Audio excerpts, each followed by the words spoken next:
அன்பான சகோதர சகோதரிகளே, தேவ பிள்ளைகளே, கிறிஸ்துவின் மனவாட்டிகளே, உங்கள் அனைவருக்கும் நம் ஆண்டவராய் இயேசு கிறிஸ்துவுடைய கிருபையும் சமாதானமும் நம்மில் என்றும் உண்டாயிருப்பதாக. ஆமென். இந்த நாளிலும் பரிசுத்தாவின் வெளிப்படுத்துகிற சத்தியத்திற்காக நன்றி செலுத்துவோம். இந்த நாளில் ஆசீர்வாதத்தை அடைய நாம் ஆசீர்வாதம் என்று எண்ணிக்கொள்வது இந்த உலகப்பூர்வமான அந்த பூமியில் வாழக்கூடிய ஒரு ஆசீர்வாதமாக எண்ணிக்கொள்கிறோம். ஆனால் இதனுடைய காரியத்தை பார்த்தீங்கன்னா, ஆதியாகமம் 32ஆம் அதிகாரத்தில் ரெபேக்காவும் ஈசாக்கும் சேர்ந்து யாக்கோபை ஆசீர்வதித்து தன்னுடைய சகோதரன், ரெபேக்காவோட சகோதரன் லாபானுடைய வீட்டுக்கு அனுப்பிடுறாங்க. அங்கே ஒரு யாக்கோபு போகும்போது கையில் வெறும் கோல் மட்டும்தான் இருந்தது, வேறு எதையும் கொண்டு போகல. ஆனாலும் தேவன் அவனுக்காக என்ன சொல்கிறாருன்னா, நீ எல்லா காரியத்திலிருந்தும் ஒன்றை நான் ஆசீர்வதித்து நான் திரும்ப கொண்டு வருவோம், கூட நான் இருப்பேன். அதே போல் யாக்கோபும் கிட்டத்தட்ட 14 வருடங்கள்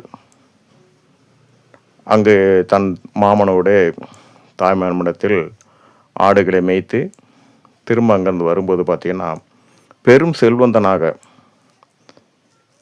இந்த உலகப்புறமான எல்லா ஆசீர்வாதம் இருந்தது.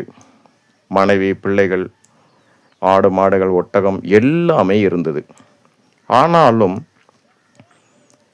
இந்த ஆசீர்வாதத்தை அல்ல யாக்கோபு நோக்கி கொண்டிருந்தது. பார்த்தீங்கன்னா, அந்த இடத்துல அவங்க திரும்பவும் தேசத்துக்கு வரும்போது அங்கு பார்த்தீங்கன்னா, அவர்கள் எல்லோரும் ஒரு ஆறை கடக்க வேண்டியது. அந்த ஆறை கடக்கிறதுக்காக எல்லாவற்றையும், மனைவி, பிள்ளைகள், தன்னுடைய எல்லாவற்றையும் ஆற்றை கடக்க செய்தார். இவர் மட்டும் ஆற்றுக்கு இந்த பக்கத்திலேயே தனிமையாக இருந்தார். அந்த வேளையில்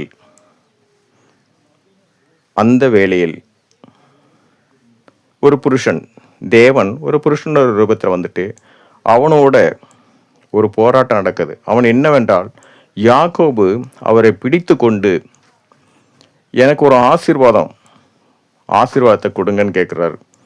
இதனுடைய காரியத்தை பார்த்தீங்கன்னா, தேவனுடைய உடன்படிக்கை, ஆபிரகாமோட உடன்படிக்கை இருந்தது, ஈசாக்கோட உடன்படிக்கை, யாக்கோபோட உடன்படிக்கை இருந்தது. இந்த காரியமாக அல்லாமல் எனக்கு ஒரு ஆசீர்வாதம் உண்டு, அந்த ஒரு ஆசீர்வாதத்துக்காக தான் அவர் காத்திருந்தது. கடைசியில் போராடுகிறார். போராடியும் அங்கே யாக்கோபே வெற்றி பெறுகிறார். பிடித்த பிடி விடவே இல்லை. அதனால் பார்த்தீங்கன்னா, அந்த புருஷன் யாக்கோபுடைய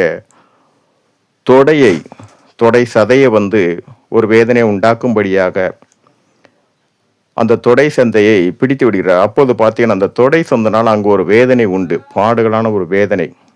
ஆனாலும் யாக்கோபு விடவே இல்லை. அந்த வேதனையோடு தான் அவர் ஆசீர்வாதத்தை அடைந்தார். அந்த ஆசீர்வாதம்தான் அன்னைக்கு அவருடைய பேர் யாக்கோபு என்பதை இஸ்ரேல் என்று ஆசீர்வாதத்தை பெற்றார். அதுதான் இன்னை வரைக்கும் ஆசீர்வாதமான அந்த பேர் இன்னும் மாறலை. இங்கே காரியம் என்னன்னு பார்த்தீங்கன்னா, நமக்கும் ஒரு ஆசீர்வாதத்தை அடையணும்னா அநேக காரியத்தை நம்ம நெருக்கப்படுவோம். நம்ம அநேக நாள் நம்ம ஜெபம் பண்ணிக்கிட்டே இருப்போம். ஆனாலும் பார்த்தீங்கன்னா, ஒரு விடுதலை கிடைக்காத மாதிரி இருக்கும். நெருக்கப்படுவோம், எல்லா காரியத்திலும் நெருக்கப்படுவோம். இந்த நெருக்கமெல்லாம் உலகத்திலிருந்து வர்றது. ஆனாலும் யாக்கோபு அவ்வளவு காரியத்திலும் அவ்வளோ வேதனையிலிருந்து தேவனை மேற்கொள்ள முடியாத அளவுக்கு ஒரு வேதனை. அவன் பிடித்திருந்த பிடி அப்படி.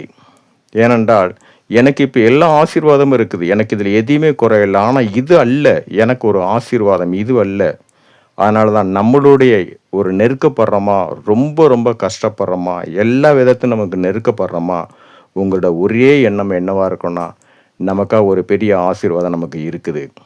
அந்த ஆசீர்வாதத்தை நம்ம அடையணுன்னா அநேக நெருக்கம் உலகத்தில்தான் வருமே தவிர, தேவன் ஒரு நாளும் ஒருவனையும் சோதிப்பவர் அல்ல. உலகத்தில்தான் வரும். அந்த ஆசீர்வாதத்தை பெற்றுக்கொள்ள கூடாதுன்னு. அதே போல் நம்மளுடைய காரியம் எந்த விதத்தில் நம்ம நெருக்கப்படுறோமோ, நம்மளோட ஒரே விசுவாசம் என்ன இருக்குன்னா, ஒரு பெரிய ஆசீர்வாதம் நமக்கு வரப்போகிறது. அந்த ஒரே விசுவாசத்தில் நம்ம எண்ணிக்கொண்டே இருக்கும்போது தான் இந்த சூழ்நிலை எல்லாமே மாறும். இல்லையென்றால் நான் அனுதினமும் தேவனோடு ஐக்கியப்பட்டிருக்கேன். அப்போ எனக்கு ஏன் இந்த வேதனையும் துன்பம்? இதைத்தான் எண்ணிருப்போம். அல்ல, இந்த துன்பம் வேதனை எல்லாமே தேவனிடத்திலிருந்து அல்ல, உலகத்திலிருந்து வருவது. ஆனாலும் உங்களுக்கு தேவன் கொடுப்பதை ஒருவரும் தடை செய்ய முடியாது. அந்த ஒரே விசுவாசத்தில் இருங்க. கண்டிப்பாக எவ்வளோக்குள்ள நெருக்கப்படுறீங்களா, இது எல்லாவற்றையும் மாற்றி தேவன் ஒரு பெரும் ஆசீர்வாதத்தை உங்களுக்கு முன்பாக வைத்திருக்கிறார். அதை நீங்கள் காணக்கூடாது என்பது தான் உலகத்துக்குள்ள காரியம். ஆனாலும் தேவன் கொடுப்பதை ஒருவராலும் தடுக்க முடியாது. அந்த விசுவாசத்தோடு இருங்க, சந்தோஷப்படுங்க. நெருக்கப்படுறீங்கன்னா, மற்றவங்களுக்கு இல்லாத நெருக்கம் எனக்கு மட்டும் ஏன் இருக்குன்னு நினைக்கிறீங்களா? கண்டிப்பாக உங்களுக்கு கொடுக்க வேண்டிய ஆசீர்வாதத்தை தேவன் ஆயத்தப்படுத்திட்டாரு. அதுக்காக தான் இந்த உலகம் தெரிந்து கொண்டது. அதனால தான் நெருக்கப்படுறீங்க. சரி, இந்த நாள் ஆவியானவர் இந்த காரியத்தை வெளிப்படுத்தியிருக்கா, நன்றி செலுத்துவோம்.